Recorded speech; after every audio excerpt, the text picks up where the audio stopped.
નમસ્કાર વિદ્યાર્થી મિત્રો, વર્લ્ડ ઇનબોક્સની યુટ્યુબ ચેનલ પર હું કૃતાર્થ વાઘેલા આપ સૌને આવકારું. દોસ્તો, દરરોજ આપણે યોજના ભણી રહ્યા છીએ, કરંટ અફેર્સ ભણી રહ્યા છીએ અને આ એવા મુદ્દાઓ છે કે જેમાંથી સીધો સવાલ આપણી પરીક્ષામાં પૂછાયેલો પણ છે અને આવનારી પરીક્ષામાં પૂછાવાનો પણ છે. તો આજે એવી આપણે કંઈક યોજના ભણવી છે. હવે તમને એમ થાય કે ભાઈ યોજનાઓ ક્યાંથી કરવી, તો એનું આખું પ્લે લિસ્ટ તમને આ લેક્ચરના ડિસ્ક્રિપ્શન બોક્સમાં મળી જશે. કરંટ અફેર્સનું પ્લે લિસ્ટ પણ મળી જશે. તો જો યોજનાનો 5-7 મિનિટનો એક નાનો એવો વિડીયો હોય અને એ વિડીયો જોવાથી આપણને આખી યોજના સમજાઈ જતી હોય અને પરીક્ષામાં રિકોલ પણ થઈ જતી હોય, તો આનાથી વિશેષ બીજું કંઈ ન હોઈ શકે. બરાબર. તો આપણે વધારે સમય ન લેતા જોઈએ આપણી આજની અમૃત યોજના. હવે તમે જુઓ ને કે પરીક્ષાની દ્રષ્ટિએ જુઓ તો આ યોજના ખૂબ જ મહત્વની.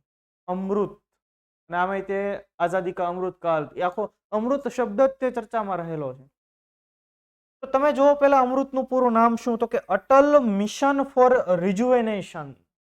Atal mission for rejuvenation and urban transformation. Rejuvenation નો અર્થ શું થાય? પુનરુદ્ધાર, નવી એક નવો જન્મ આપવો. એમ કોઈ નદી સુકાઈ ગઈ હોય તેને આપણે ફરી પાછી એમાંથી પાણીનો પ્રવાહ વહેતો થાય એવું કરવું, તેને કહેવાય રિવર રિજુવેશન. તમે આ શબ્દ સાંભળ્યો હશે. તો શું આ યોજના છે અમૃત યોજના? તમને પરીક્ષામાં કેવો સવાલ પૂછાય કે અમૃત યોજના અંતર્ગત એનો અર્થ જણાવો તો અટલ થાય, એમનો અર્થ જણાવો તો કે મિશન થાય. સવાલ પૂછે તો મને એવું લાગે છે કે આર ઉપરથી પૂછે, તો આર નો અર્થ થાય રિજુવેનેશન, એટલે કે પુનરુદ્ધાર એક પ્રકારે. And urban transformation, U N T. તો આ અમૃત યોજનાનું પૂરું નામ છે Atal mission for rejuvenation and urban transformation. હવે જો આ પૂરું નામ સમજીએ ને, એમાં જ બે શબ્દો છે, રિજુવેનેશન એન્ડ અર્બન ટ્રાન્સફોર્મેશન. રિજુવેનેશન એટલે કંઈક પુનરુદ્ધાર. તો કોનો પુનરુદ્ધાર કરવાનો? તો કે ભાઈ ખાસ શહેરના વિસ્તારો, ગામડાના વિસ્તારો, તેમાં ગટરની વ્યવસ્થા, વોટર પછી પાણીની વ્યવસ્થા, એ બધી કઈ રીતે છે એ વ્યવસ્થાઓ સુધારવા માટે થઈને ખાસ આ યોજના છે. અને અર્બન ટ્રાન્સપોર્ટેશન પણ ખરું. તો આખી અમૃત યોજના કે જે 25 જૂન 2015 ના રોજ લોન્ચ કરવામાં આવેલી મોદી ગવર્મેન્ટ 1.0 દરમિયાન. અને એના ઘટકો જુઓ, વોટર સપ્લાય, કે ભાઈ આપણે પાણીની સપ્લાય, અને એના માટે તમને ખ્યાલ જ છે કે સરકારે ઘણા બધા મિશન લોન્ચ કરેલા છે. નલ સે જલ, કે દરેક લોકોને પીવાનું પાણી નળ મારફતે પહોંચાડવું. તો પહેલા આ યોજનાનો પણ એક ભાગ છે વોટર સપ્લાય. પછી બીજું સ્યુએજ, કે ગટર વ્યવસ્થા વધુ સારી કરી દેવી. સ્ટોન વોટર ડ્રેનેજ, કે ભાઈ પૂરના પાણી આવે છે તો એને કઈ રીતે નિકાલ કરી શકાય, નહીતર એટલું બધો થોડો ઘણો વરસાદ પડે તો શહેરની અંદર પાણી ભરાઈ ગયો હોય, ખબર જ ન પડે ક્યાં રસ્તો છે ને ક્યાં શું છે. અર્બન ટ્રાન્સપોર્ટ અને ગ્રીન સ્પેસ અને પાર્ક, શહેરી ટ્રાન્સપોર્ટ પણ સુધારવું અને શહેરોની અંદર ગ્રીન પાર્ક પણ બનાવવા, અલગ અલગ જગ્યાઓએ ઉદ્યાનો પણ બનાવવા. તો આ અમૃત યોજનાના મુખ્ય ઘટકો છે.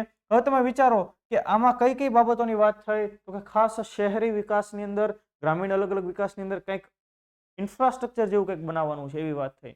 તો આપણને આના પરથી એવું ખ્યાલ આવે ભાઈ આ કયું મંત્રાલય આ યોજના ચલાવતું હશે, કયા મંત્રાલય આના માટેનું મહત્વનું મંત્રાલય હશે. તો જો ખાસ અહીંયા અર્બન, તો એના પરથી જ ખ્યાલ પડે કે કેન્દ્રીય આવાસ અને શહેરી બાબતોનું મંત્રાલય આ યોજના માટેનું મંત્રાલય છે. સમજો છો તમે? તો આ એની લિંક છે. આ લિંક સમજાય જાય એટલે આપણને આખો મુદ્દો સમજાય જાય. હવે તમે જુઓ અમૃત યોજના, એને મેં તમને કીધું કે ક્યારે લોન્ચ થઈ, તો કે 25 જૂન 2015. તો અમૃત યોજનાના ટોટલ 2 કમ્પોનેન્ટ છે, ટોટલ 2 અલગ અલગ ભાગ છે, અમૃત 1.0 અને અમૃત 2.0.